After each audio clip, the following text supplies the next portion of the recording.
love the research process. I mean, every day is kind of like a detective story. Eric Larson's book, Thunderstruck, was written through meticulous research, both in the US and abroad. I walked into this conservation center within the archives of the UK, and there on a table, just right out there in the open, was this thick file of all the police records about the case. First thing as I opened the file, right there was this lovely, brilliant black and white photograph of Chief Inspector Dew and his team who had dug up the body of Crippen's wife in the cellar of their house. And they all had this really satisfied grin on their faces. As an author, Larson does his own digging, creating detailed accounts to provide his readers a connection to an earlier time. In Thunderstruck, Larson parallels the infamous turn-of-the-century Crippen murders with Marconi's development of wireless communication. It wasn't a compulsion to write about Crippen, it wasn't a compulsion to write about Marconi, it was a compulsion to write about that connection between their two lives. The story is set at the turn of the 20th century, when technological advances were pushing human limits of connection. Ever faster cars, trains, and ships were making it easier for us to move away from each other. But at the same time, the telephone and telegraph were making it easier for us to remain in contact when apart. Just the fact of how their lives intersected during this transoceanic chase with Crippen trying to flee his pursuers, unaware that his whole progress was being tracked by wireless thanks to Marconi's invention. Just like today, the 1890s were a hotbed of invention and creativity. Industrialists and scientists were in fierce pursuit of the next amazing discovery.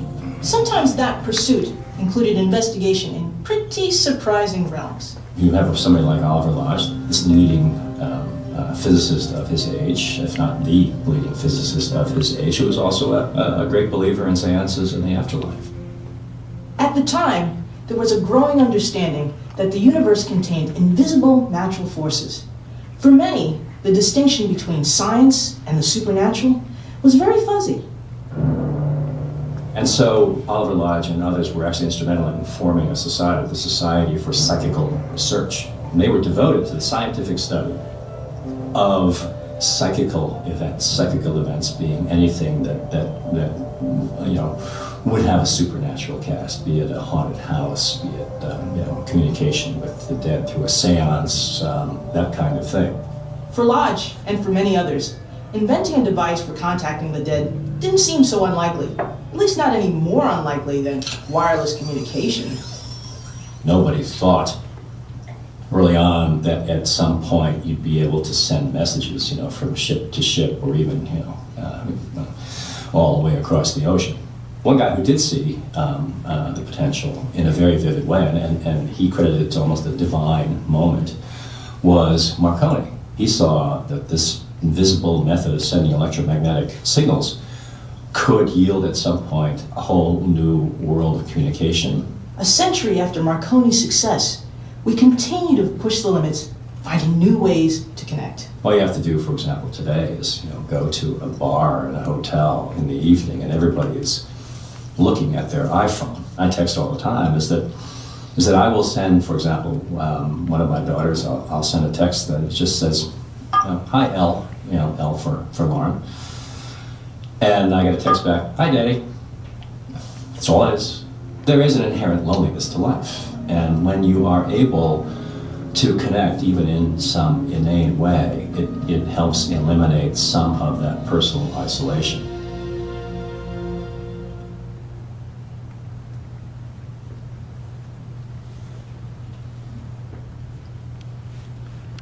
Okay, so what do you think? Me, I'm still, text is a convenience. For me, it's the way I get my younger son to have conversations with me, because if I call him, I will get and the phone call's over.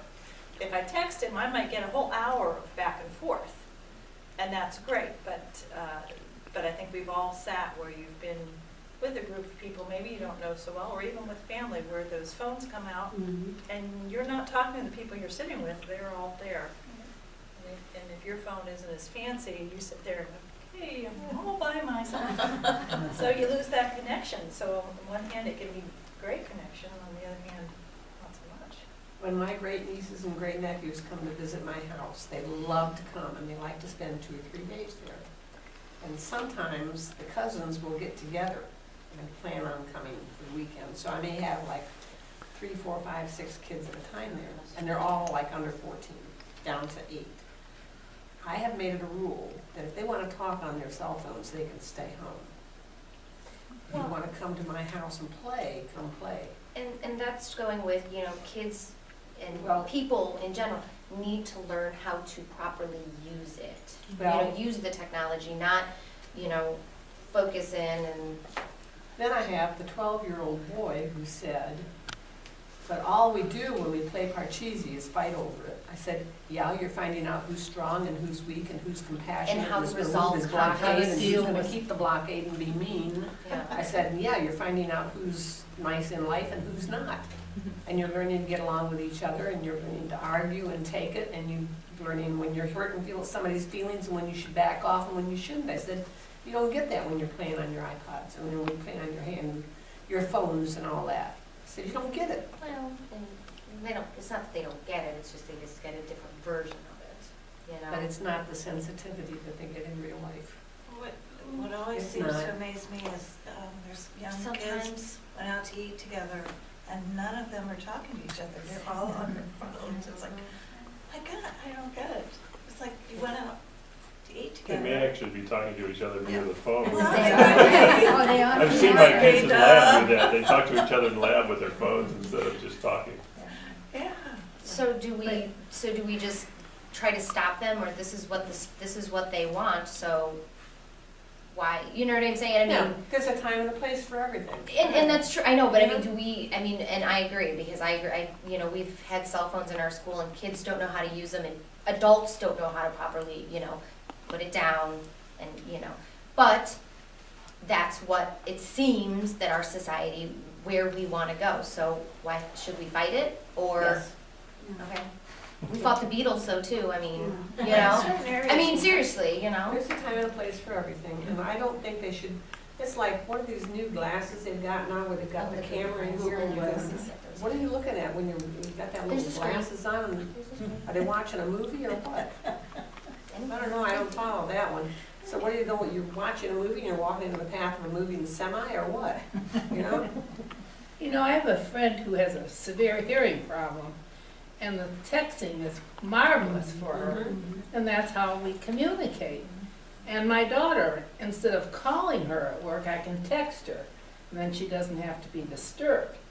But beyond that, we've seen flaws. I can't believe these people will spend hours saying, hi, how are you? Just like he showed on there, fine, and then they talk to someone else. They don't relay any information, they just want to talk to one another on these text things to fill up time. But I I think- could appreciate the quick hi, and hi daddy, just a connection, Mhm. and it, that's, I don't think it's any different than anything ever. It's just what's new, and we have to adjust to it, and you said we have to learn how to use it. You have to teach them how to use it. You have to teach teenagers how to use the telephone when they were about, you know, telephones. It's all very different now than it was. You know, I didn't have any private conversations. There was one phone in the house. It was in the kitchen. It was a party line, you know. And your parents heard everything you were saying. If you were talking to somebody, they heard your entire side of the conversation. But I look at Facebook and I see some people that are on there that, you know, there are the people that either do the blow by blow or minute by minute, or they're constantly inundating you with inspirational messages from this site that they look at every Recipes. day, and they pass it on to everybody in the world. And think, you know, when you talk to those people in person, that's who they are in person too. That's their personalities. Kids go to parties and they text, and I had middle school kids, you know, the worst age in the world for sensitivity to peer pressure and social whatever. And they would go to parties, and we would hear later that, you know, somebody was really upset because somebody was texting about them at the party. Well, they were there, you know, everybody else was texting. And so you know, we tried to turn those into little lessons, and can you recognize that? And, well, we weren't talking about it. Well, no, but it would appear that way, because what do you guys think at your age if somebody's talking and they're not included in it, you figure they're talking about you. So they just have to be, teach them rules of etiquette about it, but we're not gonna get away from it. You know, everybody thought throwing a stone at somebody was, oh golly, warfare, the world's gonna come to an end because somebody's gonna obliterate the other side with rocks, and then we launched things, and it, you know, all the way up to nuclear weapons. And everybody always thinks that what's new is gonna be the end of us, the worst of everything. Well, if you think about it, in our culture, there are certain things that are really revolutionary, and then there are things that just happen. So the idea of electricity, the idea of refrigeration, air conditioning, those are sort of revolutionary things because they actually change how we act. You know, they change how we respond as a culture. You know, we don't have the same neighborhood feel anymore because nobody's sitting on their porches because they're sitting in the house because it's, you know, cooler or warmer, it's air conditioned or whatever. So they're not out observing and talking, you know, and. I still like to sit on the porch. Pardon? I still like to sit on the porch. Well, you're probably alone when you do it. There's not so many out there. So, you know, and this is, I think, another revolutionary item, Facebook and the social media, and it's difficult. You know, you talk about, you know, to properly use it. So where's the manual on properly using it? You know, and who has that manual? And how do we, as people who never grew up with that, know how to properly use it? Because we don't even know how to properly, we don't even know what, I mean, I still don't know how to Twitter, and I really don't want to learn it. And I do have a Facebook account that I go on once every 6 months or something, and but you know, it's one of those things. But I do text a bit, especially my kids, because it is a nice way to. They do respond. I call them and they never respond to the telephone anymore. They don't call you back. They don't answer their phone. No. No, I don't. And The Now- telephone isn't really a Drives my telephone husband anymore. It's crazy. another item. So I think Facebook is a revolutionary thing to our culture. I think it is really causing a shift in how we interact with each other. And the dust hasn't settled. Pardon? And the dust hasn't Yeah, settled. the dust hasn't We're still settled. feeling our way And with the this. thing I worry about more than a lot of things is how it reprograms the head and how you think and how you, I mean, because most of my kids in college don't know how to research a topic because they don't know that it takes more than 5 minutes to Google, you know, to do that. They actually don't understand that you could have to spend hours in the lab, you know, and a lot of my students, they don't want to put in that time anymore. Where I used to be able to do that, now it's like, I can't spend 3 hours in the lab a week. And I'm thinking, God, I used to spend 50 hours in the lab a week doing stuff, you know, come on. But they just don't think that way anymore. And the younger they get into this instant gratification thing with the internet, with, you know, Googling, with Facebook, that's just the expectation they have. And they have the same expectation of me. If they send me an email, they expect me to respond right away. And it's like, you know, let's see, I see you so many hours a week in classes, and I have office hours, and, you know, why don't you try those times, you know? As opposed to, you know, texting me a Saturday night at you know, 11:30 at night and expecting me, well, I texted you, I mean, how come you didn't respond? I said, well, you know. So I do think it's revolutionary. I mean, I really believe that, and I don't know that that the jury, you know, I don't know that the dust will settle in a way that is necessarily positive. You know, I'm not as optimistic, Mary, as you are that this will all work itself out and we'll go on. I'm sure we'll go on. I can tell you what, kids don't use Facebook anymore. Mm-mm. My They- kids, They Facebook develop is their own done. groups because they want the No, privacy. Twitter, Instagram, Tumblr, Yeah. Reddit. Yeah, I know there's That's a the lot new of stuff. those things, and that's just it. I mean, I can't possibly do my work with Johnson's Island and do the stuff I want to do and do that. And I just don't understand, you know, at some point in their life, there's something's got to happen to them. And you know, I wish we did know how to properly use these things. And I wish they understood how to do research and how to have logic. You know, I mean, I mean, the research at the end of this book, Oh, it was the just notes amazing. made us, Yeah. oh gosh. You know, the other thing, it's related to Facebook in a way, is GPS. That's another thing that I think People are geared now in a little box, and it tells you how to go somewhere. You don't even have to look out the window except to drive. And I think they're losing the whole idea of where they are in the world, because if that box was taken away from them, they wouldn't know where the east part of town was or the west part. They wouldn't know that Columbus is 50 miles away, or that, and I think they're losing their ability to move around the world. To read a map, Yeah, okay. to read a big map. It comes in handy sometimes, but I think, oh my goodness, these kids and adults are just following directions and they don't have the whole picture. Can I suggest a topic change? Sure. Yes. I'd like to ask a question about supernatural versus science. I used to teach a class called Spaceman Caveman, where I would present things like Nazca Plains, and I would present Stonehenge, and I would present the pyramids, and there was always, ideas of other, that there were energy waves in the earth that went through these things, and that there were extraterrestrials that were involved, and people love to believe that stuff, and as an anthropologist and archaeologist, I would try to debunk these things, and we would even talk about that Elvis really isn't alive anymore, and different things like that. But people love to believe, at least they used to. And I'm wondering if people still still have that, and what is it about humanity that hope of what? Hope of something bigger, better, you know what I'm saying, than just this boring stuff online. I live down on Sandusky Bay, and I came home one evening after dark, and there was this orange, I swear to God this is true because my neighbor saw it too. I'm serious. Here we go. Here we go. It was an orange globe, a little bit bigger than a basketball. And I thought at first it was one of those little balloons that you put a candle in and it floats down. And it stayed at the same height, and it came down around a cove, and it was coming slow enough. I started to text my neighbor to tell him to look out the window and see it. And it got down right in front of my property, and like that quick, it was on the other side of the bay. The wind could not possibly have blown that thing on the other side of the bay that fast. There was not that much wind. It would have had to been a tornado to blow it over there. And I called Ron, and I said, Ron, did you see that? And he says, everybody says I drink too much anyway. He says, I'm not going to tell anybody I saw it. Oh. But he saw it too.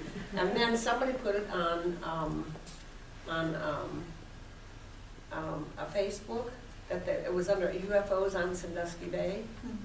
So a lot of other people saw it that night too. Now, what was it? It was not a little balloon with a candle in it. It could not have been because it stayed at the same height. It could have been ET, but there's got to be a scientific explanation for it. Form of You know what I'm life. saying? And it Yeah. could have been, who knows, but being a, there's got to be, Wasn't supernatural. finding Bigfoot or No. whatever, there's It got to was be. real, and I would like to think it was an alien spaceship of some sort. I would like him to come back. I was hoping if it was real, they'd come back across the bay and talk to me. I wouldn't mind that. That would be kind of cool.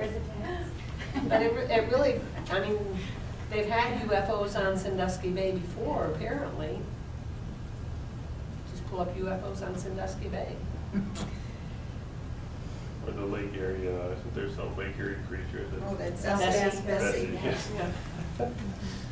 I'm just curious if what drives our mentality to wish for these things to be true.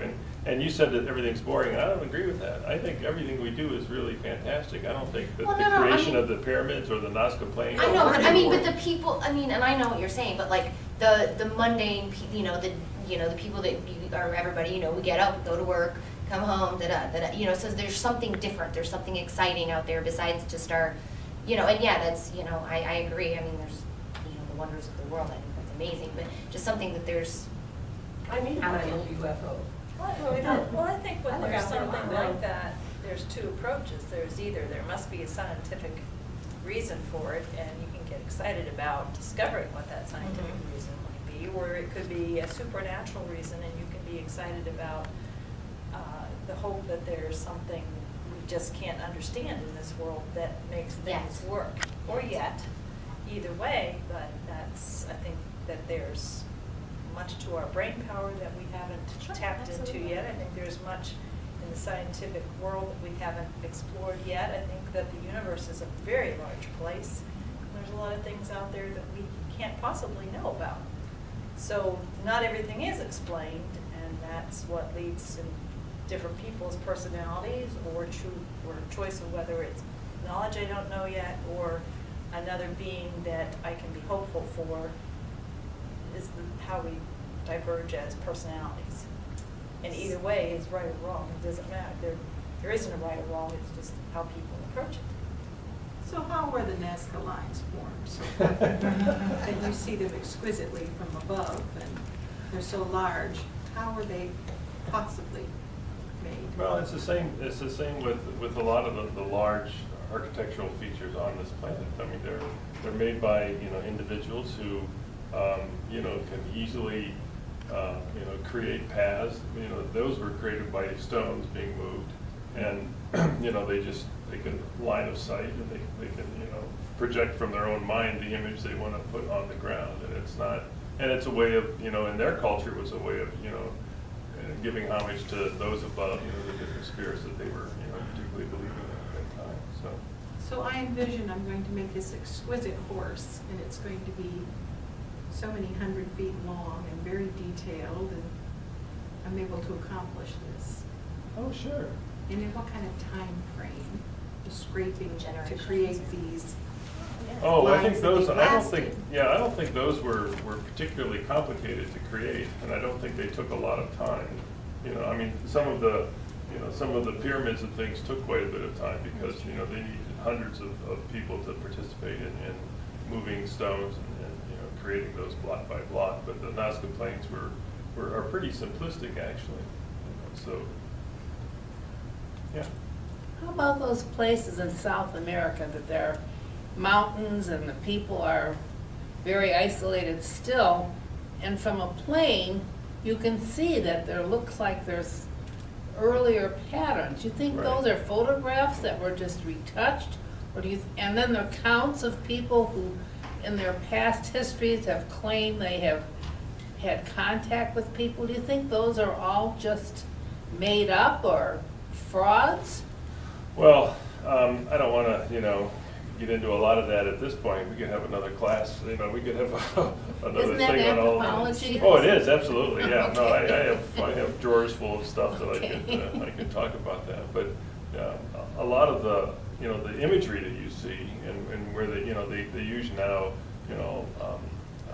heat sensitive imagery and that sort of thing to be able to pull out where some of these constructions are and some of the temple complexes and that sort of thing. And yeah, they are very complex, and a lot of cultures that are very complex in their development are also in areas that are pretty rough to live in, and they seem to respond more creatively in those areas where they have to be more creative to survive. So, But like those field designs that show up in farmers' fields, they show all up those are overnight. just bogus. They show up overnight. I'm not qualified to speak about bogus Me things. neither, but I don't know how bogus they might be. He was particularly meticulous about his research, I think, in writing this book, and I'm not an expert in that field, so I don't know if he completely covered the topic,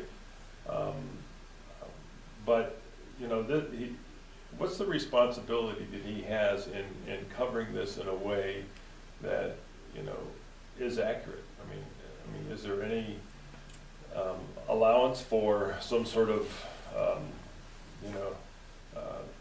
variance or interpretation that he could put into this himself, or do you think we talked about it being very meticulous. Do you think that that's a requirement when you write something like this? I mean, I think that even when no matter what research, you're always putting some little interpretation on it. I don't know, maybe, I think he did. I don't know. I would think. Yeah, I'll give you an example while you're thinking about this. When I was writing my book on Johnson's Island, I was using a set of letters, and a guy who reviewed it before it was published said, how can he write about that, because he wasn't a prisoner back then. I was like, well, I'm sorry, but, I'm not 150 years old either, so, there's no way. When was this published, 2011? This was, I think, yeah. And I read, again, sorry, did some research, that they had done some mitochondrial DNA testing from Bell's nieces, whatever. And there is thought out there that it was not actually Bell that was buried underneath. So, See, I had that thought when I was reading. But okay, so, did you? I mean, and I don't know if that was, and I'd have to go and look and figure it out, but I just thought that was, I mean, I don't know, you have to think about the forensics back then, it just, it wasn't, I mean, and they talked about all the what was it, the chromatography that he was doing that was, like the 12-hour state, and trying to figure out, did they use a bunny or something like that, or a dog or something that they injected it in, the cat. I thought it was weird that they talked about the poison, but then that was never really brought up with a murder or anything. I kept waiting for that to come up. I have one The question, connection there. is this like, the postmortem?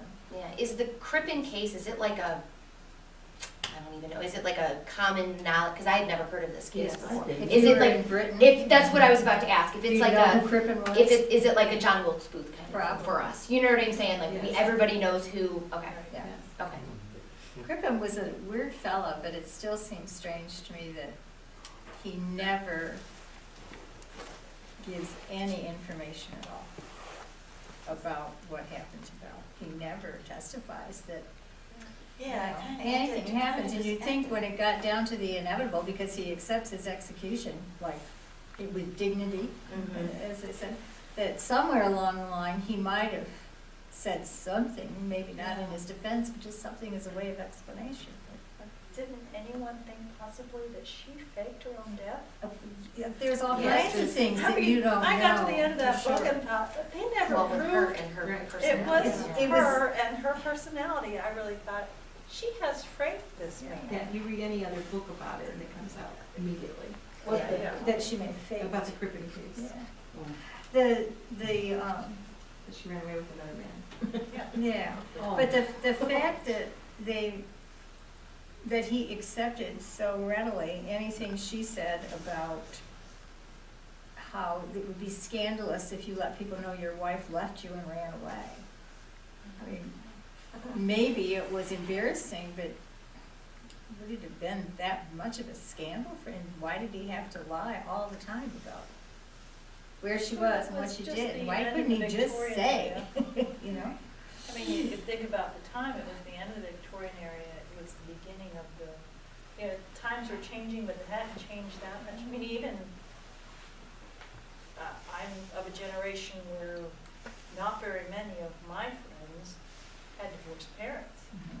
And, there was a summer that my parents separated and distinctly was told, do not tell your friends that your father is not here. Yeah. It was, we were not to tell anybody that he was not home.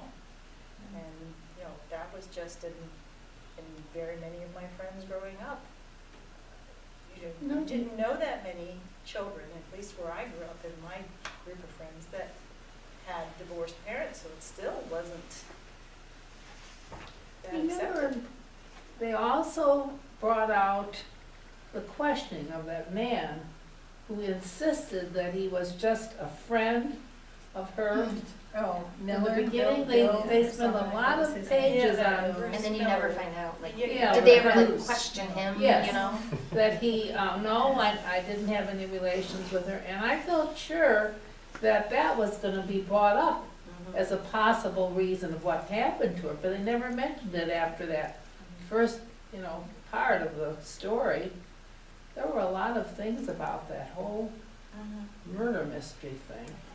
I think Where did he get his information about how harshly Belle mistreated him and how verbally abusive she was? Where did that come from? I don't know, did you look in the notes in No, the but back? I'm not Yeah, There was- this is I all find very this few research. books that have that much notation in them. you know. But was there I know, I somebody got who to the came end of it. forward? Because everybody else said, you know, they had this wonderful relationship, they were always compatible, they never fought. Who That's an interesting comment. exposed Well, there it? was didn't Ethel write her own book? I think I read somewhere in. But would Ethel have been enough? Yeah. But For she him, would- like, she she would have determined known, that, you know. but she would have known some of it. Yeah. I'm sure there were people who. Well, he never indicates in there where that comes from. So do you think a book like this should have citations in it? Yeah. When I write a book, I have to put citations in because Yeah, I I expect do an too. academic audience to engage in the book, so. Well, at the beginning, wasn't there a note that everything that I put in quotation marks was documented from, Right. It's a you direct, know, it's a direct letters source or, that he. I think that was a way of getting around that, was to Right, accept it for, Well, you know, But then, wasn't- what you cited for is so that somebody else who has a question about that can go back and make sure the context is correct. well, you know, you From can where do it the was same pulled. thing just by going back to the notes, they're chapter by chapter, page by page. They just aren't indicated. I think it takes away from the literary feel of the book if you would have actually put your footnotes at the bottom. Yeah, I wonder because, when I wrote my book, I was asked to put more citations in it because I was a little concerned that there might not be as good a flow with just reading it, and not getting caught up in the citations so much, but then I put in more. But if you're writing a book that's supposed to be accurate, it's supposed to be actually a history, or supposed to be a historical account, then maybe you should put the citations in it. You often learn more from the notes and the Yeah. citations than you do Yeah. from the work, particularly on rereading things about the Kennedy assassination. Yeah. You get a very fine book that's written, you go back to the notes, and there's tremendous information. But I think that what the author was really aiming for was, when you read the book, you started thinking to yourself, now, is this story real or is this fiction? You know, Right. I felt that same way about Devil in the White City when I started reading it. yeah. Is this real or is this fiction?